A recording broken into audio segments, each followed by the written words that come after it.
Hey everybody, before the show begins, this is AJ and Blake here at the top of the recording for a very special announcement.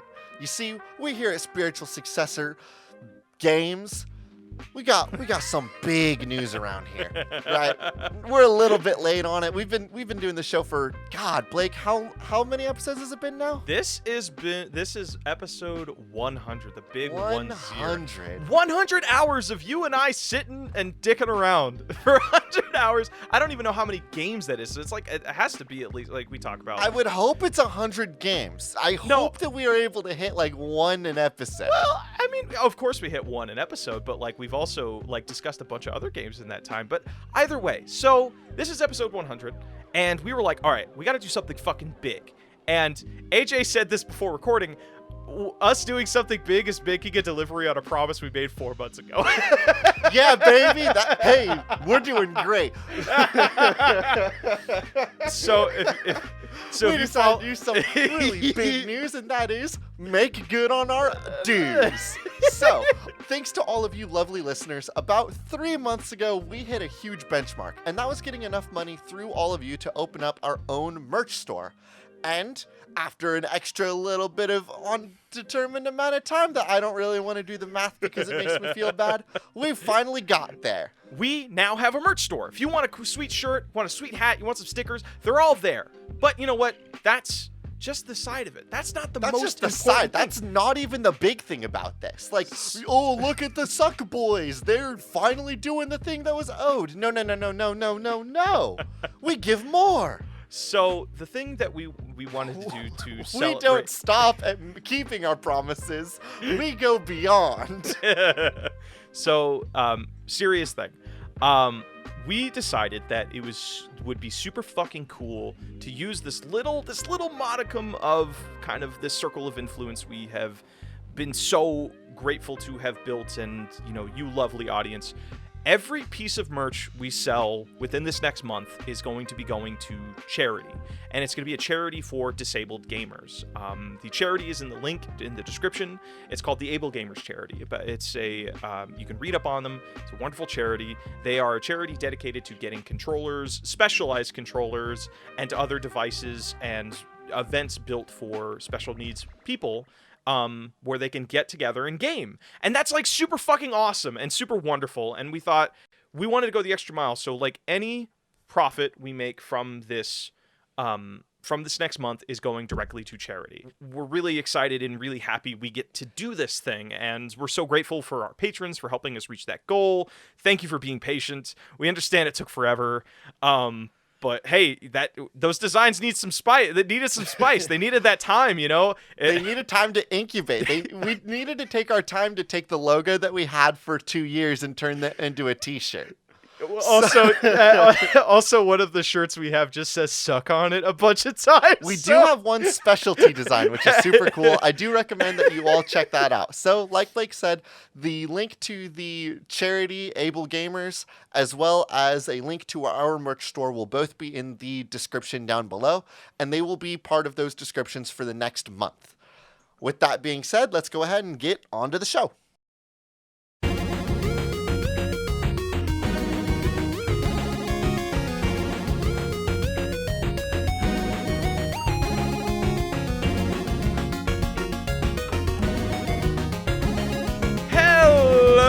Everybody, and welcome to Spiritual Successor. I know, AJ, you were about to say it, but I cut you off because I'm first. AJ, I beat you to 100. Eat it. Oh, eat you it, beat me to 100. Eat it. Oh, man, I was still stuck over there in 99. I was like, I was kicking it back in eppsode 99, and me and the audience were having a good time. You and Rufio were hanging out. Yeah. Well, me and Rufio, I talked to him. We had an all right time over there in Rufio week, but I think I'm ready to put a close on Rufio week. You're ready to put a close? Really quickly, for those that are new here, we are a comedy video game design podcast where we take your lovely video game ideas from the internet and turn them into the next AAA video games. Been doing that for about 100 games. We got a good backlog now. So jump in, check it out. We got some good laughs in there. AJ, what are your thoughts Yeah, on if this is Rufio your Week? I first thought it was a episode, wonderful. stop, go back, listen to all other 100 because there's a lot of required reading, and we're at this point, episode 100, there's enough lore here that like we're not gonna touch base on everything ever again. When you say lore, what do you mean? Like spiritual You successor know, like lore? history. Like I'm never gonna talk about. There was a game. See, I can't. I was about to reference it, but like the people out listening, they know what game I was about to reference because they've been here for the last 100 episodes and they know that stuff. But I'm not going to reference it. If you want to know what I was going to reference, I hope you listen to all 100 episodes because it's pretty obvious which game I was going to reference right there. See, I like that. It's a little treasure hunt. You know, you gotta go back and listen to all the episodes, and then you come back to this episode being like, I don't know what the fuck I was supposed to exactly. be looking for. I'm on some One Piece 99 type episodes. Shit. The people that have been here the whole time will recognize things and be like, oh, and fuck. it's really going to be incredible for the fabled few. Well, okay. Outside now, of that, Blake, it's been a long week for me, Yeah. right? I'm here now. I put the kibosh on Rufio Week, but more importantly, since the last time I talked, I've been on a grand journey. Yeah. I've been through 6 different states in the last week. Not Whoa, an exaggeration. Fuck. That many? I thought you flew. I didn't know that you drove. No, I drove. So shit. Like I Okay. mentioned last week, I was part of the Overland Adventure for Four Wheeler Magazine. Me and my father drove out there, and they needed to get a bunch of overlanding, like tent car things. An overlander is like a tent that's strapped to the hood of your car. That way, wherever you can drive your car to, you can fold out the tent and you can sleep right there. It's a super dope way to go out and outdoorsying, camping, whatever. So I went out on a road trip with my dad that took us through Utah, Arizona, Nevada. On our way back, we hit California, and of course, I live up here in Oregon, so been on a bit of a tour de force. One small problem about the overlanding adventure. Yeah. On day 0, our car broke down. Oh no! So you were just like stuck out in the desert? Yeah, so we drove all the way out to Utah, and we were like, all right, time to get our overlanding adventure on. And then our car broke down, and we were no longer able to drive it, so we were not able to go on the big overlanding adventure for the magazine. Oh no! So what'd you do? What'd you and your dad do in bumfuck nowhere, Utah? Well, there's lots to do in Utah, but like the I'm first imagining you guys were night out we in took nowhere. full advantage. No, okay, so that's what's wild. There was a town we were in. The whole thing started in a town called Page, Arizona. So sorry, I was in Arizona, not Utah when we started. Okay. I looked it up. I looked up things to do in Page, and it was like, number 1, go for a kayak ride. Number 2, hike. Number 3, leave Page, Arizona, and go to Utah. So I thought we were going to be stuck here. The first night, cars broke down. Again, overlanding is a tent strapped to the top of the car. We just slept where it was broken down. The next day, however, somebody that was part of that trip was like, hey, I have a big canopy, and I have 2 seats in my car. Why don't you bring an air mattress? You can camp under the stars, and you'll just come along for the 4-day camping trip. Fuck, that sounds so nice. It was incredible, dude. I felt like I was in summer camp. So me and my dad met this new guy. His name is Lance. And we just hung out for him for like 4 days. We were just in his car, off-roading with him as they like drove spot to spot, taking photos of the cars because all these cars were invited to this trip, were fed for 2 meals, and then they just take pictures of all of our cars so that they can throw them into the magazine. Whoa, that's cool. Yeah, no, it was super cool. My dad's car should still get a full spread in the magazine, but I don't think that we're going to be part of their video content. But hey, check out Four Wheeler Mag on Instagram. Maybe you'll see me and my dad. It would be hard to be part of the video content when your car is not moving, I would imagine. Well, yeah, but the idea that there were 2 dudes that their car broke down and they just got dragged along by the group is a very good story. God, that's so cool. That must have been an awesome like little bonding experience with your pop. Oh, it was incredible. Like, it was a super big bummer the first night, but the rest of the night, like I said, like we were just like camping under the stars and hanging out with random strangers. It was a good time. Aw, that's wholesome. That's wholesome as hell, dude. I'm so happy for you. What did you do during Rufio Week, Blake? Because I feel like I really lived in the Rufio experience out there overlanding, camping under the stars, bonding with my father. I had 3 birthdays this past week that I had to do. All for you? Holy shit, dog! How old are you now? I'm 28. Damn. I went from 25 to 28. I went from like feeling like my life is, I have so much ahead of my life and so many things to plan for, to feeling like I'm so far behind on my life within the matter of a week, and that was really, really stressful. No, outside of that, so it was like my grandmother, it was my mom's, my brother's, and my grandmother's birthday this past week. So it was just like a bunch of birthday dinners. But what was so fucking cool was I actually went out to this small town on yesterday. Or like, actually, we're recording on Monday. Wow, we're off schedule recording right now. I went to this town in the Mojave called Tehachapi, and it was just this one street town, and we just spent the whole day there. I went to a ranch and I pet some ponies, which is so cool. I've never pet a pony before, and then we went to just like the superior version of the horse. The superior. Then we went to just I love antique shopping. I think that's just, there's something very fun about that. There's something so nice about going into a store that you know you're not going to buy anything out of, and you just look at all their tchotchke. I totally get it. Well, it was just like, it was so weird to see, like, one of the big things there was, it was a lot of it was like Western themed stuff. So I would walk into a store and it just had like a bunch of books from like the early 1900s about like frontier adventuring. And I'm imagining, like, I look at you. This is my first thought upon looking at those books. I'm like, wow, the art for the cover is good. I bet you there's some problematic elements in that book. So I just kept walking, because I feel like that's how a lot of Old Westy books are. But then you would like turn the corner and there were these beautiful like iron glass, like just, it's like serving sets that are like these beautiful like emerald green. And then I'd be just walking and like I was be going up the street and there's just a line dancing event going on, and just like they're playing country music. Did you learn to line dance, or were you too scared? I didn't go and line dance. I was actually across the street sitting on my ass eating an ostrich burger, watching people line dance. Okay. So by the way, ostrich burger, not too good. So I partied it up a little bit on Rufio Week. It was pretty nice, very relaxing. Outside that, I got re-addicted to Warhammer, which I know over these 100 episodes or so, I have gotten many a call out on my Warhammer addiction. But I'm back in it, baby. Welcome back. I'm sure that, Papa Warhammer missed you. He missed your Dolores for certain. Age of Sigmar, the new edition's dropping. You and me, bro. Let's get into Warhammer. You already have a crippling magic addiction. What's the second one?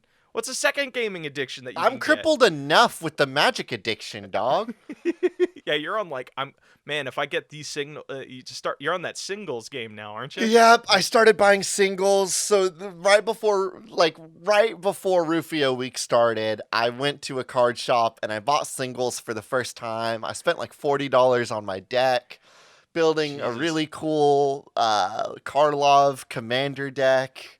It's going great. I mean, that's not as bad as our buddy Lucy. She spent like a few $100s on her deck over. I mean, but that's over the course of like what? Yeah, that's been over the course of. Yeah, no, I know she has a deck that's like somewhere like $500 total. But again, that's like over time. Hey, you know what's crazy is that's still on the lower end of like a capital T, like a capital C competitive commander deck. Well, that's like a basic Warhammer army. See, AJ, you get this all circles back to Warhammer, man. If you get there, that's $500 you can spend on a sweet Stormcast Eternal army. That, or like, I feel like you'd be an orc guy. Like you'd like the what are they called? The War Boys. They have this sweet like hot rod armor on them. The orcs are all kit bashed out, which is super cool. Hey Blake. Yeah, what's up? I don't want to talk about Warhammer or Magic the Gathering or off-roading or the little town. I don't want to talk about any of that stuff. Yeah. I want to talk about bad video games. Are now. we here to do something? I think I'm good talking about literally anything other than video game ideas. Are you sure? I feel like what would be classier than our 100th episode being not no at all games? what what if we just did no games this week? Just has nothing to do with what we've done for the past 99 episodes. It's just you and me dicking around, catching up, being friends. No, I don't think Rufio Week was that eventful for me, tragically. Yeah. Hey, Blake, how about you hit me with a video game submission to kick off this show? You want me to go first? Okay, all right. This one Yeah. comes to us on Twitter from Mick Buzzer at Mick Buzzer. A spooky, scary horror game, but you have Jack Black running around having a blast doing Jack Black things with you at all times. See, I like the idea of Jack Black being comedic relief in a horror situation, but what if Jack Black was the thing hunting you, Slenderman style? I'm trying to figure out what would be more effective, where it's like, if we could turn Jack Black into this comedic horror entity as they are chasing you, you can't help but laugh, but also be fucking terrified of him. So I'm wondering, AJ, you're in a school. It's dark. It's after hours. Lights are off. But, you see a shadow come over the corner. But it's colorful. It's like teal, and it has a red cape. And then suddenly from the shadows, I was about to ask you what the scariest Jack Black performance is, and I knew your dumbass was gonna say Nacho Libre. Is that not I feel like that's one of his more serious / comedic performances. Yes, there's School of Rock, but does he wear a fucking sweet mask and latex in that? No, he does. Actually, wears spandex. Latex is a completely different thing. I mean, you're right. Nacho Libre is the only Jack Black role that I can see myself being concerned about being near me, right? If I see Kung Fu Panda, whatever. It's a big panda. It ain't gonna hurt me. If I see the School of Rock teacher, hey, that's a friend right there. You'll grab a beer with him. If I see him as R.L. Stein's Goosebumps, the Mr. Goosebump himself, that's just a weird, kooky Willy Wonka type motherfucker. The only role Jack Black has ever done where I think to myself, well, that guy could really do some harm to me, is him as a professional wrestler. Wait, we're onto something here, though, AJ. Has WWE, or actually no, WWE is played with horror themes because they have shit like The Undertaker. But has there ever been a horror movie where the monster is a fucking I'm sorry, what is the term for the Mexican wrestlers? There's a specific term for them. A luchador? A luchador. Has there ever been a horror story starring a luchador? Hey, more concerningly, has Jack Black ever played a bad guy? I feel like he hold on. I have to Jack Black evil character. Doesn't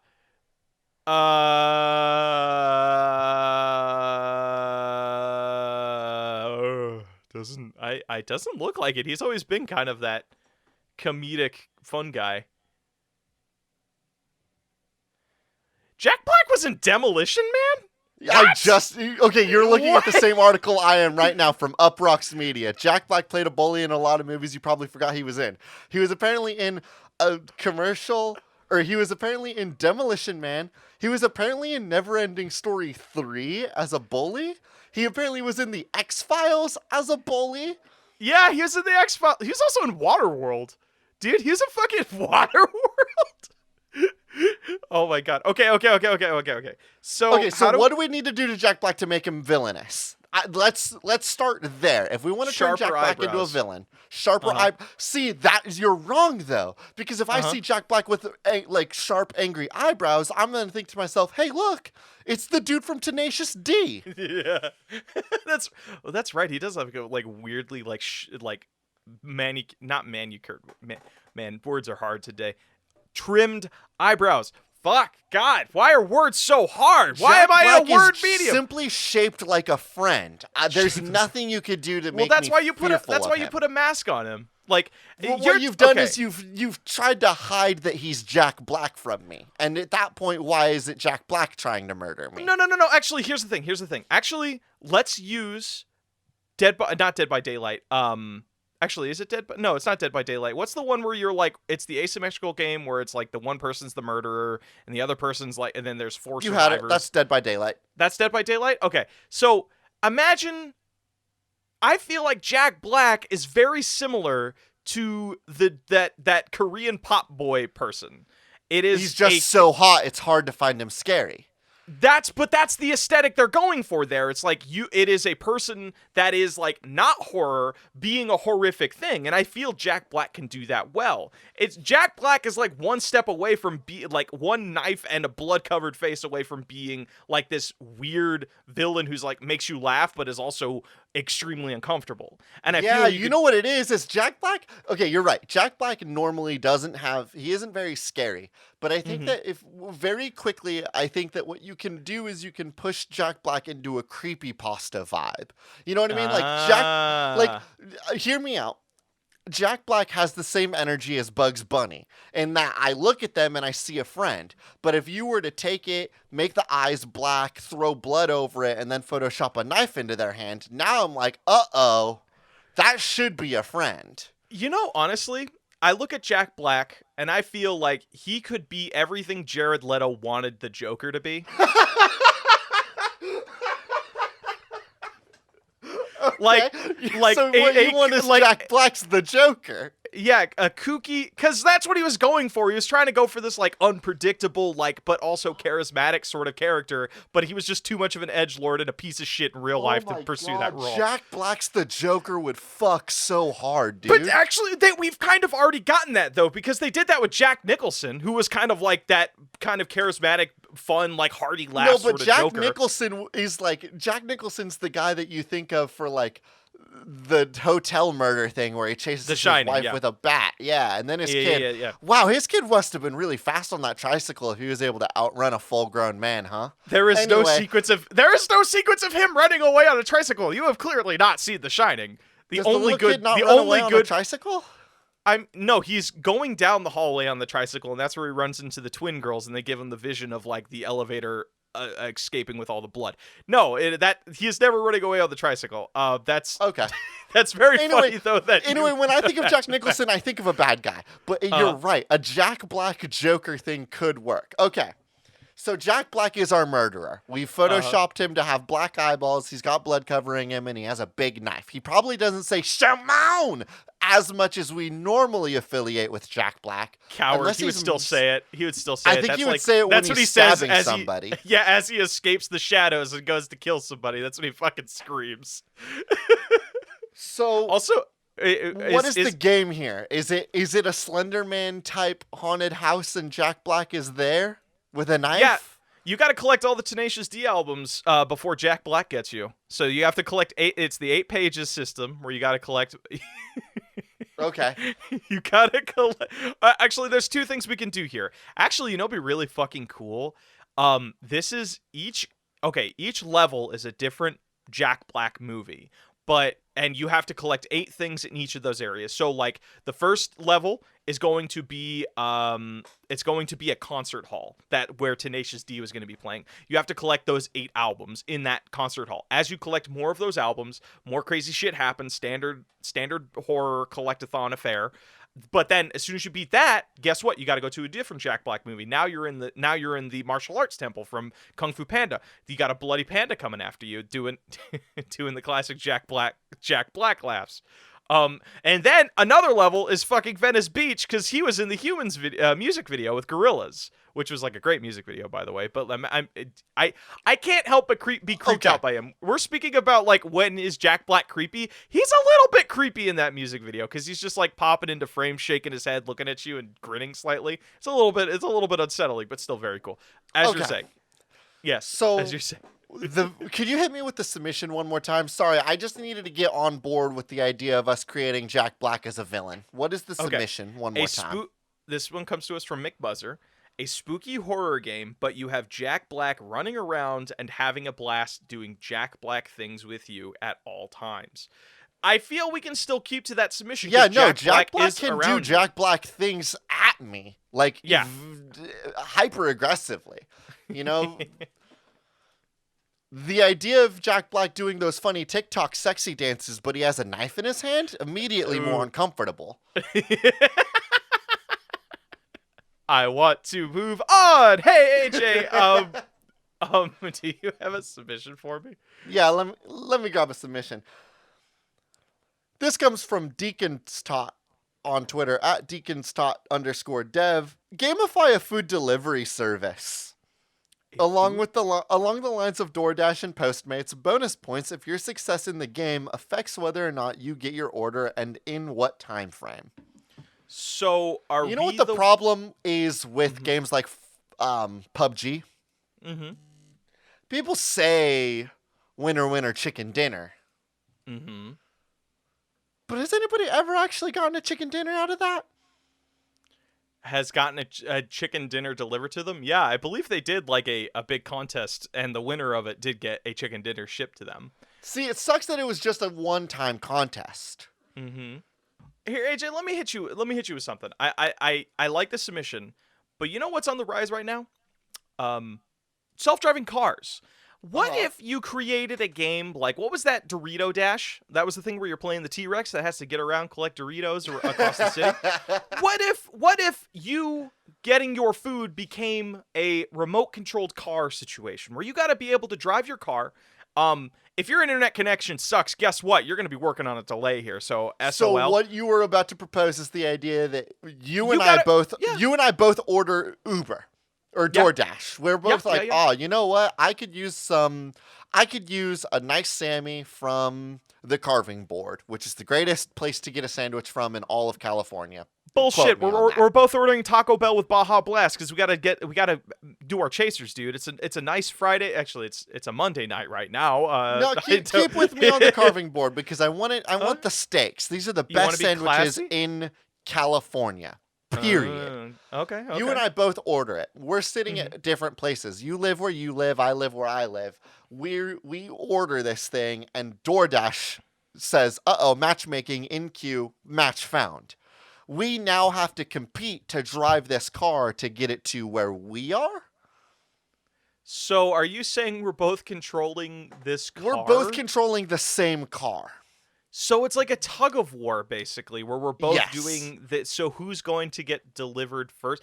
Well, I mean, that would imply that both of our food is on this car. So is that like you just don't... Yes. When you select where you want to order from, it starts doing matchmaking, and it will matchmake until somebody else orders from the place. Which means that if you get the car to you, you get both meals. Oh my God, and you have to pay for it. So whoever loses... You pay at the beginning. You pay to buy in. From there... If you lose, you just don't get your food and you lost your money, but I only paid for my food and I got yours. Nah, AJ, you know what tastes sweeter than food that's been delivered to my house? Food that's been delivered to my house and that some other sucker had to pay for it for me. So here's the thing.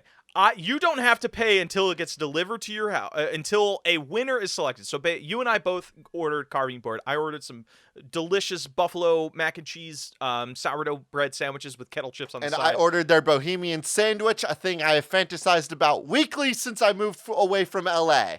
Yeah, God, boring I sandwich. That food. Boring sandwich.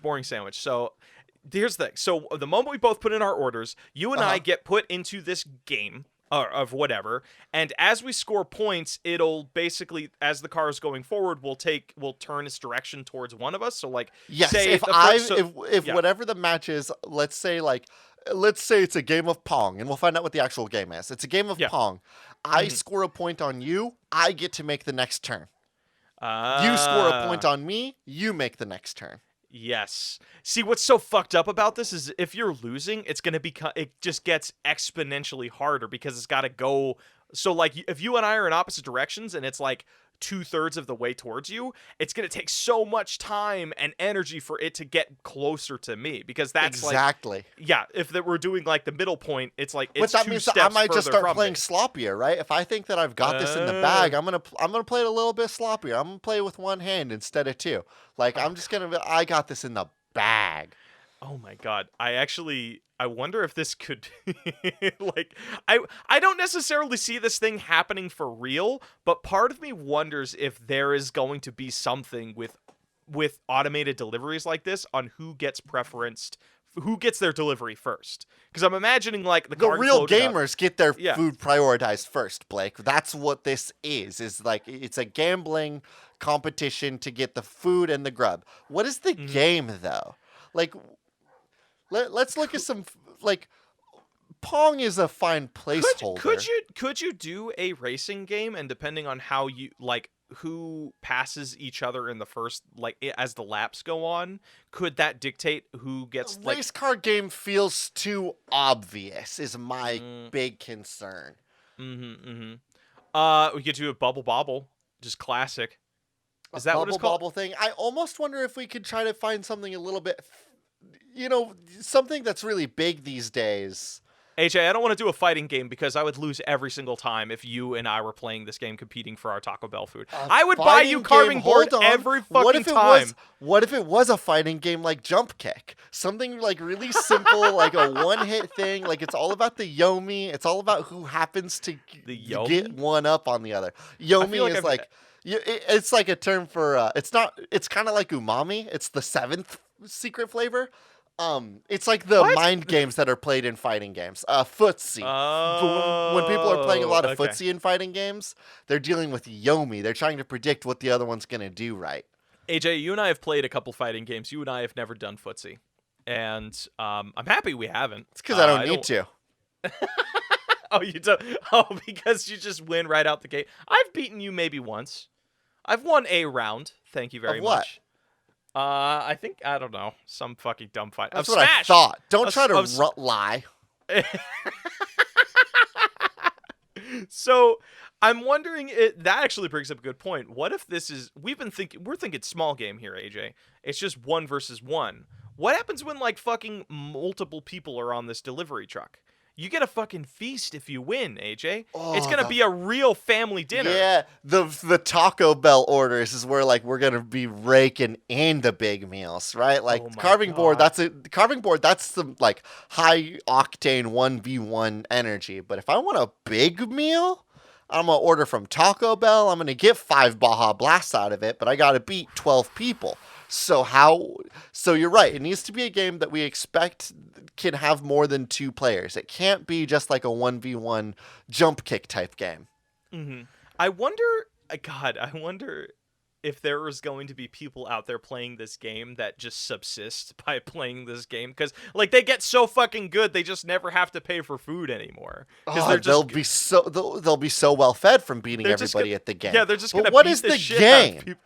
Blake, can we dig around our submissions and see if we can't find a game for this? It's a fighting game. It's like a person you fucking beat. I don't know, AJ. Like I think we got it. Where it's like if depending on the you think it is just like a jump kick type of game, and we like make the maps out bigger and bigger like a Smash Brothers, and so you can beat more than one person. Yeah, and you know what we could do too is that it could be dictated by the meal. If you're doing a fast food thing, I wonder if it's like a barroom brawl where it's like there's a bunch of little objects that you can throw at each other. But if you're ordering something maybe a little bit more elegant like Olive Garden, I know that's not elegant, but I can't think of any other fancy places right now. Actually, I just realized we have a lot of people in Europe. Is Olive Garden an international like food thing? It's cheap Italian food. That's all it really is, and they have a bunch of breadsticks. So I'm wondering if you could do a thing where it becomes like you're having a fight on top of a balcony, a candlelit balcony, or something like that. And could it? Yeah, different food services will strike deals with us, and they'll get special maps and things. You know, some places will even like Taco Bell will market itself, or McDonald's will be like, we're the fastest fast food fighter out there, and like matches for them, the movement speed is turned up so that if someone's really good, they can clear house and get that free meal in like 3 minutes if they're good about it. Jesus. All right. I think that's a rough game, right? Do you want to go to another game? Just kind of like because we're getting towards the end of the episode and we got to start bursting through. Yeah, let's go ahead and hunt down another game idea. Okay, this one comes to. This one comes from. Oh, you got one? Did I give? I thought I gave the last game. Do you? You gave the last 2, I believe. Even let me hit you with this one. This comes from Lucina at Counterpoint. Yu-Gi Go, an augmented reality game where you play as a trading card game duelist hunting for cards. The catch is you have to duel other duelists that you can run into for the right to claim the cards you find. So is this like Pokemon Go, but as soon as you show up and are looking for the same thing, you kind of have to duke it out? You do have to duke it out with people, yes. Mm-hmm. But what I'm more interested in is the collectathon element of it. You know, right? Mm-hmm. Like Pokemon Go, their whole gimmick is like, you do lots of walking and you'll get little goodies and we're going to spawn all sorts of little monsters all over the place. I want this thing to be like, hey, they dropped the left arm of Exodia in New York City, so we're going to be doing like a whole big party to get up there to grab us that left arm. Oh my god! So you're doing like it's just basically becomes a road trip situation. Yes. So I was talking earlier about like Ooh. I've been playing Magic the Gathering, and they're like the reason why Magic the Gathering can have so many like so much money thrown to this stupid game where people purchase cardboard is because like the cards are limited prints, right? There's Yeah, they're only exclusive. there's a finite number of these little pieces of paper. Mm-hmm.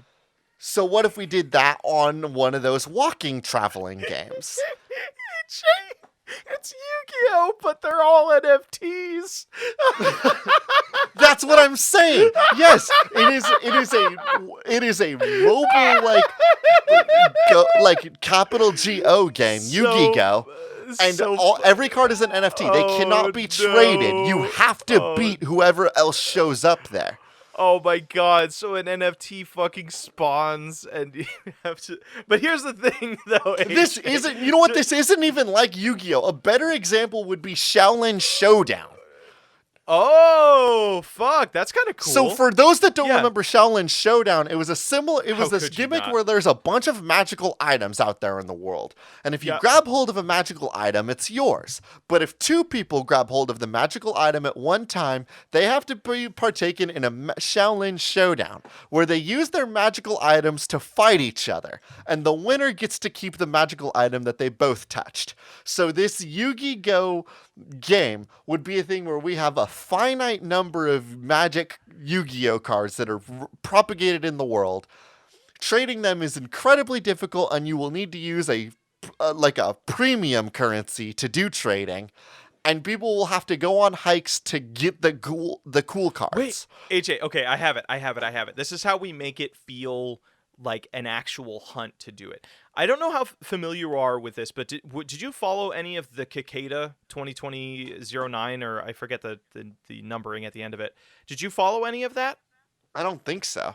So this was like a internet mystery thing, but what they did was, and I want to do the same, is around the world there were just posters posted up with QR codes on them, and that's how you would begin a certain phase of that mystery. It was like you had to like go through, do a bunch of cryptography and other puzzle solving things.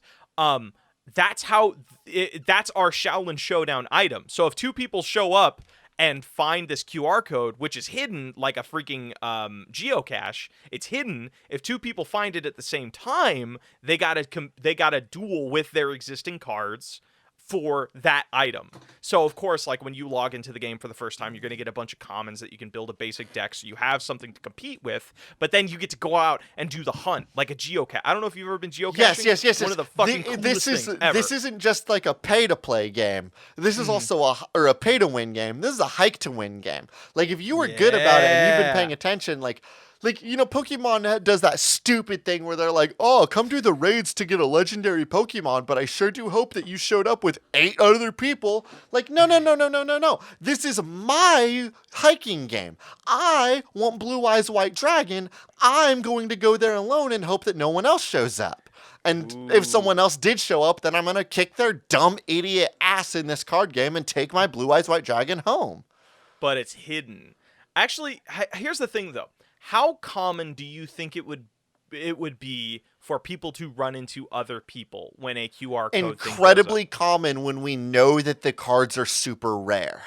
Do you think people will like hunt for it? Actually, I could see that happening where it'd be like, hey, they're in somewhere at the Lincoln Memorial in Washington, D.C. There's a QR code hidden there. I could picture a bunch of people flocking there, and the moment somebody finds it, I wonder if there's a fucking window too, where it's not like they have to touch it. It's like, hey, I don't know about the geocaching thing. Because I want to incentivize people to still show up and battle each other. I don't want it to be like a little mystery hunt. I want people to play this stupid game so that they have the incentive to continue building their decks out. You need to have a good deck so that you can beat other people, and the only way to get a better deck is by going out, finding things, and beating people to get the cards. So is there a element of, because was it Duel City that was the thing where they were duel and you like they get to pick a card from your deck and they could take it from you? Because I think that's how the Egyptian gods worked, and that's how Yu-Gi-Oh got like Slifer the Sky Dragon. That sounds Wow. fucking incredibly dope if we could build a system where you can steal someone's Yu-Gi-Oh card if they beat you. So you and I both meet up. We both want Blue Eyes White Dragon. We battle each other. You lose because I kick your ass in every video game. Blake, stop stepping to me. I want your Dark Magician. Bitch Yoink. hasn't played crazy mini golf with me yet. I'll whoop his ass. Just you wait. Just you wait, So everybody. I I'll kick beat his you. butt. I take your Dark Magician, and Yeah. I get the Blue Eyes White Dragon. Yeah. Okay. I like that because it adds a level of risk. Because if you and I are Yes. going for the same card and I lose, it's not like I missed the card, but it's not like I really lost anything for doing that. I mean, of course, I lost the card I wanted, but I didn't have it to begin with. So what am I really out on? But here's the other thing, right? The other catch is, of course, we need to be able to make lots of money off of this. And how do we make money on a digital card game? Easy. dual The discs. same way every other digital card game makes money. We do gachapon systems. You know what I mean? We do little booster packs. People can buy their cards.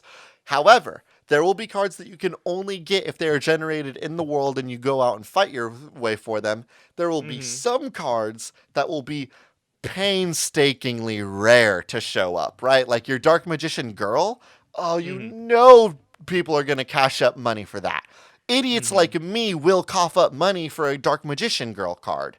So is it a lot like the Glimmer system from the Silver system from Destiny, where it's like, hey, it launches as a premium, but later on you can get it for like the in-game currency? No, that isn't real money. It launches or, like a gotcha. It launches like a gotcha card thing. Okay, Like you can't pay. Maybe we'll go ahead and lean into a premium currency that has like 0.5% better odds. But like if you want Dark Magician Girl's gonna be in booster packs, but it will be almost impossible to get a Dark Magician Girl out of those booster packs unless Wait a you're second. coughing up like 2K a month. Actually, What's you know, they this? 2-mile drive from you. I'm hearing a rumor Dark Magician Girl's gonna show up. So if you show down over there, you can beat some people and take home your own Dark Magician Girl. What if you also had to duel for booster packs? I'm wondering, because here's the thing with like Friday Night Magic. What if we kind of stole that system where it's like, hey, everybody, you're gonna meet at Union Station in Los Angeles, and it's gonna be Thursday Night Yu-Gi-Oh, and everybody shows up, everybody's given a booster pack. You have to duel to keep what you got from your booster pack. So you get like a digital booster pack, so you get a randomly assigned deck. And you have to successfully win that little tournament to take what you got from your booster pack with you. That way, we're always introducing new cards into the system. There's always a reason to show up. But and those duel cards other are all people. dog shit compared to the ones that you have to hike to. Well, I mean, sure. Like, because I want to make sure that we create a game where it isn't only powerful in this game because they cough up a lot of money and are good at playing the game.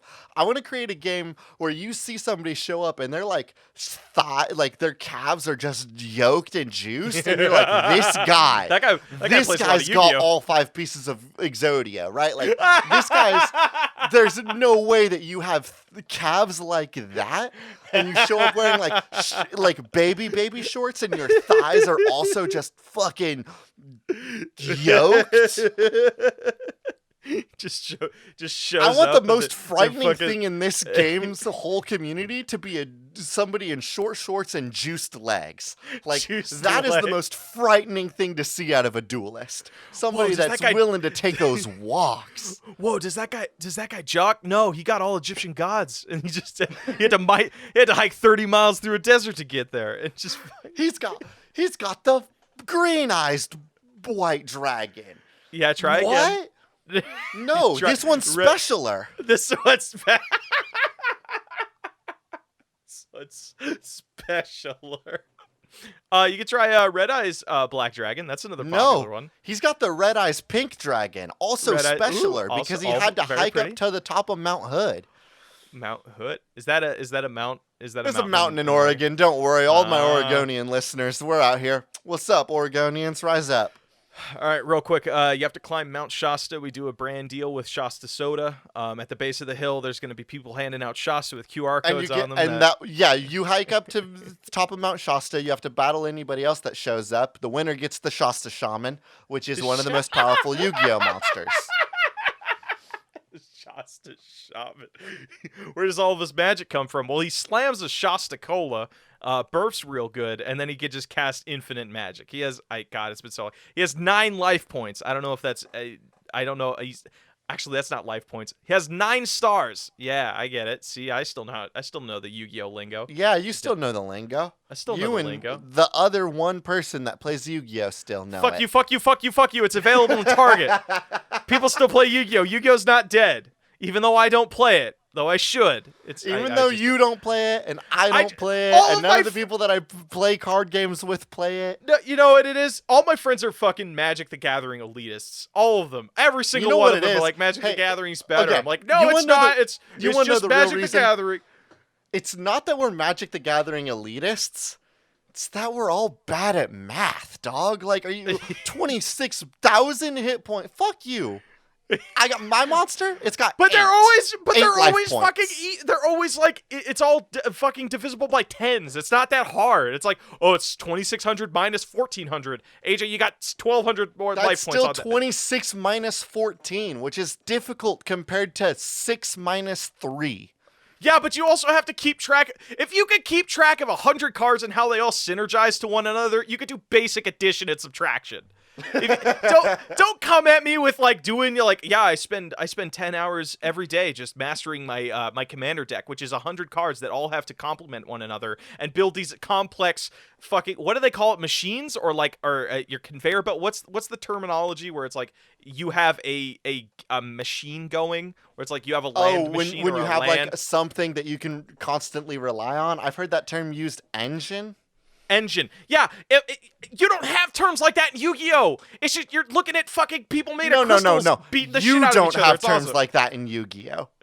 Yeah, because it's simple, is what I'm getting at. It's simple and fun. It's about, you just have a bunch of monsters beating the crap out of each other. I refuse to believe that a game with numbers that big is simple.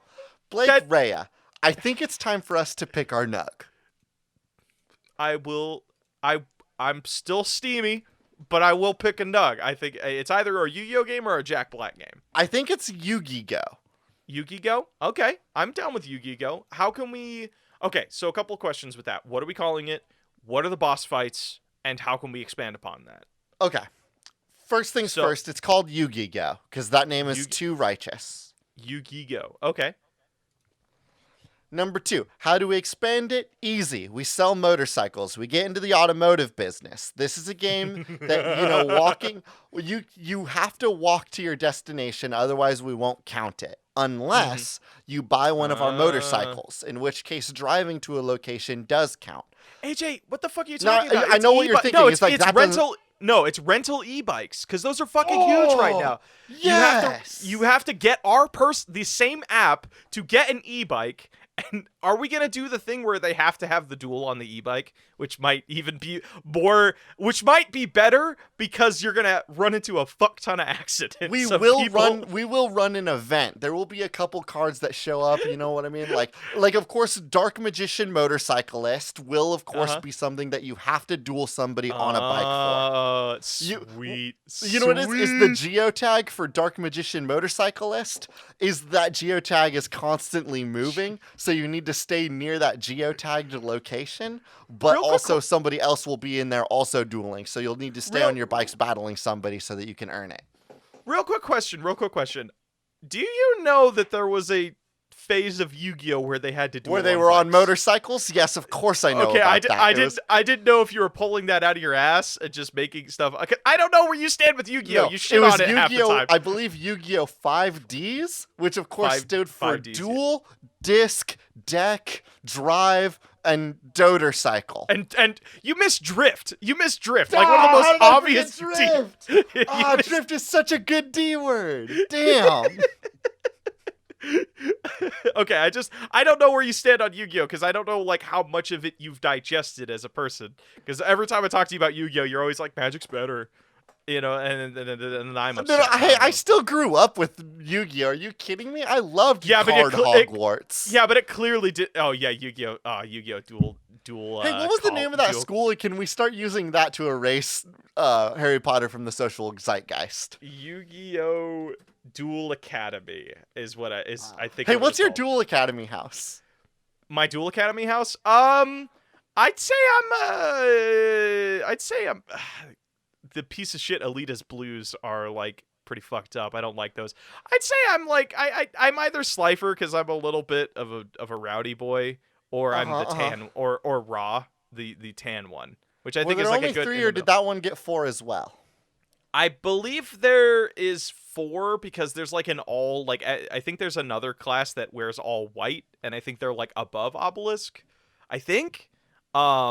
Or that could just be the administration wears all white because they're not a part of any house. Man, there was a Yu-Gi-Oh that was just all on motorcycles. Man, fuck, that rules. It's pretty bitchin'. It is pretty fucking cool. I don't know if it's now it's gone to like I for some reason I found myself spending an afternoon just watching video essays on like they what doing sword Yu-Gi-Oh fights in Yu-Gi-Oh yet? No, they're doing like trans-dimensional shit now. Like there's this one thing where it's How like is that less cool than a motorcycle? Because it's not on a fucking, it doesn't have wheels or motorcycles. It is kind of cool though. They follow the same characters, but just from different realities. So it's like we have our 2 leads. It's this one girl and this one dude, and we just follow the different versions of them in every reality. And like it's actually kind of weirdly interpersonal of like how in every single one of these realities they're still like in a relationship and they're still like somehow compatible, which is like kind of sweet in a way. But whatever. That's not motorcycles and sweet fucking monsters and taking over each other's decks. Let's look at our boss fight to see if we can't generate some specialty cards. There a boss? Is this necessarily something that has a boss fight in it? No. These are what we're gonna pull from for some super sweet cards. Oh, because I'm seeing. I'm seeing an octopus with human legs, and I am uncomfortable about that. So with that octopus with human legs, that's a good card right there. You can slap that onto a deck. Is there a way that you could? Because like one of the things about booster packs is there's always those common cards that just somehow appear in every fucking booster pack that you just hate seeing. Yeah, our trash cards, of course. Yeah, of course I know about trash cards, Blake. I play trading card games. Are you proposing that octopus human legs is a trash card? If it's a trash card, but because it makes you uncomfortable, it's just always there. And it's always like it's like when you first log into Facebook and your first friend's always the guy who runs Facebook or whatever. It's just like every booster pack has this one creepy as fuck card in it for some reason. This is Yu-Gi-Oh's mascot. I mean, it's got yoked legs, AJ. What's more yoked than 8 legs? This image of this yoked octopus, and we'll go ahead and share this on Twitter so that everybody can see it. It's got yoked legs. It's got 8 of them. Might I propose the name Goktopus? Yoktopus? No, not Yoktopus. Goktopus. Goktopus? Yeah, as in go hyphen to puss. I like yoked to puss because it's yoked. It's a yoked octopus. I don't Alternatively, know. Octogopus? Octopus? Octopus. Octopus? I think we're thinking too much about the naming here. It's a fucking octopus with legs. It's an octopus with a billion legs. It's our new mascot. I love it. You love it. We all love it. I hate it. I hate it. I hate it a lot. All right, AJ, you got a card? Yeah, I got a card here. This card's Gumby. This comes from... Oh, wait, no, I don't want to use McBuzzer again. Man, McBuzzer, you really are everywhere I look around here. I appreciate the love and support. Oh, by the way, that octopus with legs was from Gazer on our Patreon Discord. Now, Connor Rain submitted a card that is, I believe, the little Dante Devil May Cry looking dude from the new Resi 8 Village game, as well as Lady Damaskrata from Resi 8 Village, and they're wearing, just like they're together, the 2 of them together, maybe as one card. I love the idea of us being able to set up collab events, right? Collab events are, of course, important for all things, really. Magic the Gathering has these wild crossovers where, like, Godzilla's involved, and they had, like, a My Little Pony crossover for a little bit. And I think it's about time for Yu-Gi-Oh to get into the crossover event. So we'll call up Capcom, and we'll say, hey, where do you want to put the Lady Drameskatow card? And they'll hit us up and give us the geolocation, and people can duel their way to the big giant woman. If we made Lady Domestisu as an NFT, do you think a lot of people would pay a lot of money for that? Yes. Like it's specifically the one where the one that gets memed a lot is Now, her on the phone. we keep on throwing around the word NFT. This is just to identify the fact that like these cards are limited, right? Like they exist in the digital world. These but are they are like, AJ. These are legit NFTs because if we're gonna make a game that is like about fucking cheating people out of their time and money, it's got to be NFT driven. Okay, which is here, I'll about give you this cheating much, people then. out of their time and money. They are NFTs. We, the owners of Yu-Gi-Go, do own each one of these NFTs still. Just because somebody fights their way through the tournament and they get the card, we're not going to sell them the NFT. They have to buy it from us, and then they can resell it. Well, AJ, here's Like the thing. this is what we do here. You can't it's just start a fucking getting squeamish about our it's evil just now. No, I'm not getting squeamish about our evil now. It's like it's just we could just give somebody a JPEG and tell them it's an NFT. Like that's how simple NFTs are. That's not true, and you know it. Well, unless you look at the blockchain, you wouldn't know. And that. So you want to do false advertising? We Well, tell them no, it's an NFT, and we have the NFT in our back pocket with the blockchain. That's genius. NFT, and we say, check it out, Lady Dramescato NFT, and if they check the fine print, NFT stands for not fucking tradable, but the actual NFT we still own. There is AJ, you're a fucking madman genius. No, we do is market still it as a NFTs, proper but just Yu-Gi-Oh NFT, capital N, capital F, capital T, whatever the stupid term is. But that's not what people get. We put it in quotes, so it's like slightly suspicious. NFTs. It doesn't even need to be in quotes. Like people can click the like see more like somewhere else on the app, and they'll be like, "Hey, wait a minute." But they'll never know. They'll all think that they're getting NFTs. They're all going to invest with us. It's going to be incredible. Oh, fuck. All right. Okay. Welcome All right. to Yu-Gi-Go. We're doing That's crossover events. There's bike incidences that you can get into. You can hike your way to all the good cards, or but when you do, you still have to battle for them. We'll do all sorts of like events. When you do finally earn a card, you get an NFT, which is a non-fucking tradable, which is, if you want, on auction, we will also be auctioning off all of the actual NFTs so you can get Dark Magician Motorcyclist. And I think that's a game, bud. Dude, that's a game. Hell yeah, Yu-Gi-Go! Are we ready for patch notes? I'm ready to go to patch notes. Hey everybody, and welcome to Patch Notes. We just want to do a quick reminder that merch is here. If you want to grab a shirt, maybe two, grab a couple stickers. They got some hats. We got a whole bunch of shit. Rep your favorite capitalist hell brand video game company, while also doing some good for the real world. And of course, yeah, exactly. Like Blake said, all of the money for the first month of this is going to be donated towards Able Gamers charity, which is a super cool charity that we both support. We've seen plenty of other people throw little events for them, and we wanted to go ahead and kick up to that group as well. Yep. You can find all those links in the comments, the link to the merch store, the link to Able Gamers charity. If you want a little bit more info before you commit to something like that, totally fine. But thank you guys again for sticking with us for 100 episodes. And thank you all so much for supporting us like this so that we can even open up this shop. That means so much to us. Yeah, seriously. Special thank you to all of our patrons, Aiden, Andrew, Counterpoint, Connor Rain, Crowlock as Dev, Dr. Katz, Gazer, Hatchets. I'm just reading down the list. Turtle Lover, let me know when you want me to you. tag in. Turtle Lover 2344, Zendrika, Alley Cat, Archangel Gabe 82, B10 Babu, Beaches, Brooke, Caleb Read This, Deku Scrub, Elise Ancient Memes, ... Philip, Fish, Hexavexagon, Joe for Laughing at Dicky. We got here, Mr. Right, N64 fan, Obliviosa, Pedrick Skelly, Quinn, Raphael, Mexican Spectrum, Spiritual Suck? Why are they on our Discord? I don't know. The Lad, Waluigi, Yaki, thank you all for being on our Patreon and giving us this opportunity to do some sweet freaking merch. Expect some more. We're going to try and do some regularly and hopefully do some more charity things using the merch. So thank you all for listening. AJ, give us our sweet sign out, brother. Yeah, absolutely. As always, our intro and outro is Cheap Shot by Anamanaguchi, an excellent song from an excellent band for an excellent game. I've been your host, AJ Hart.